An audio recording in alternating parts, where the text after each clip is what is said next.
In Cedar Park, Texas, a $1 million church expansion is creating tension between homeowners and faith leaders. This week on Inside the Investigation, investigative reporter Taylor Alanis breaks down why the neighborhood fears the church's growth will hurt their property values.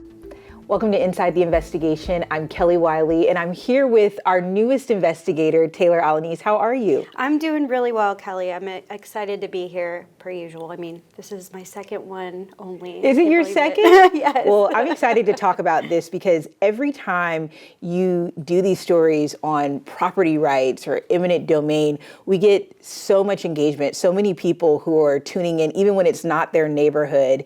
Why do you think that is? Why do you think so many people are interested in this subject? Well, I think a lot of people are homeowners. And if you personally aren't a homeowner, you have a family member or a friend that owns a home. And owning a home is one of the biggest accomplishments you can have. And so when something affects your home, which is supposed to be a place of peace and love, when something's interrupting that, of course, it's going to affect a lot of people. Yeah, and I mean, I think so many neighborhoods are changing, so many areas of the city are changing, and people, you sign up for one thing and then it's just changing all around you. I have learned so much about property rights doing these last couple of stories. I feel almost like I'm becoming an expert in it. Well, we love it. We're going to pull on your expertise today.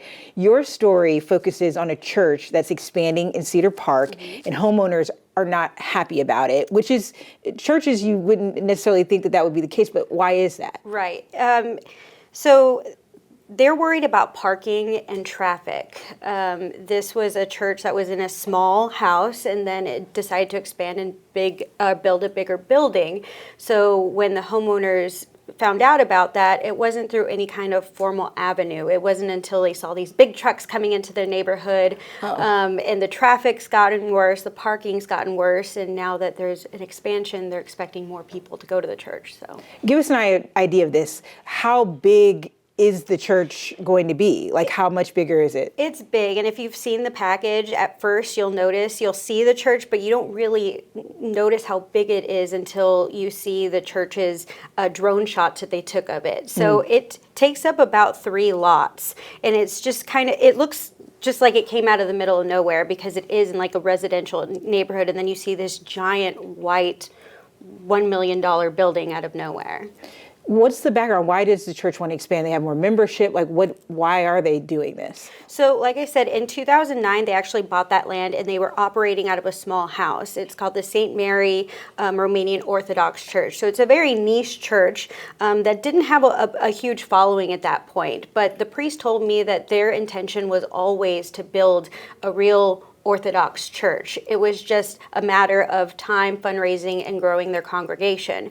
So it's been quite some time since 2009, and now they had enough money and enough people to be able to build this church. Your story, it focuses kind of on what zoning, essentially, like what was supposed to be in this area and how maybe this new expansion is not necessarily in line with that. Explain that for us.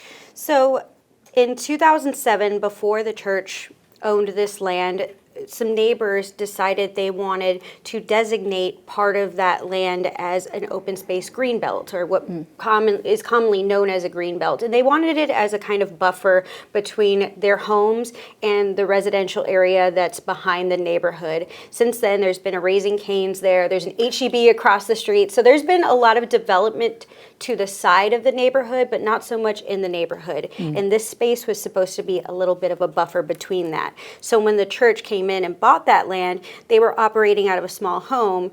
The space was still there as a green space, so anyone could use it.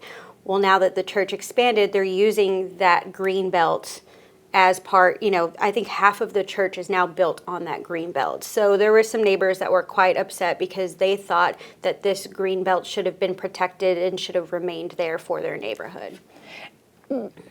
Is there is it at this point just kind of a stalemate where the neighborhood doesn't love it and the church is going to do what they're going to do, or is there more happening there? Is there anything that the neighbors are trying to do? Unfortunately for the neighbors, and again, there are some neighbors that are completely fine with this church being built, and then there are some that are upset because they see this giant church, they see traffic and parking, people are parking in front of, their driveways, and that's when it was smaller. So as you can imagine, if it is bigger, there's going to be more people and more cars. They are, concerned about that. There's really not much they can do. They are hopefully building a relationship with the church leaders so they can have a mutual understanding of maybe how parking should be or what they're going to do traffic-wise going forward.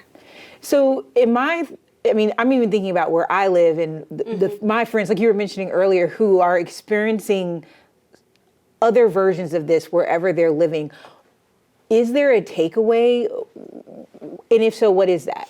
I think there is. I think it's really understanding zoning in your area and also understanding federal law, because again, just because maybe a city says, okay, this space is designated as a certain space where only certain businesses or only certain residents can build, federally, can there be something else built there? I think it's important when you're looking at a neighborhood to look at, again, zoning, look at your HOA laws, talk to your neighbors and possibly city officials on what their plan is in the future when it comes to building in that area. So really all you can do is, like, more so if you're looking to buy, to really understand the area that you're in. If you're buying because you're like, I love this green space and I love how quiet it is, then we have this buffer here, you might need to be looking almost like ahead a bit to see what can be. Just make yourself more aware and educate yourself on the area that you're moving to. Can you see development happening?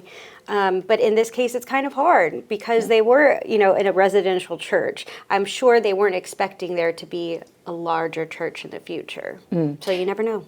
And I know you're carving out your beat, like in our newsroom and in Austin. And so people, if there's something that you have a question about along the lines of property rights, along the lines of eminent domain, and just as somebody maybe hunting for a home, feel free to email us, email Taylor, because you're always looking for stories. Yes, and it's Taylor, Taylor, Alanis, Alanis, at KXAN.com. And please email me if you have any questions or if you have a similar situation that's happening, because we are still learning a lot about this subject, especially me, and it's always nice to get other people's perspectives on it. Texas is growing, so there's lots to report on in that space. Taylor, thank you so much, and thank you guys for watching. You can watch all new episodes of Inside the Investigation on the KXAN Plus app every Friday starting at 1. Just search for KXAN on your preferred streaming devices, such as Roku, Apple TV, and Amazon Fire TV. You can also listen to our podcast, where we feature audio versions of our weekly Inside the Investigations episodes. You can find new episodes every Saturday morning wherever you get podcasts. Thanks again for joining us.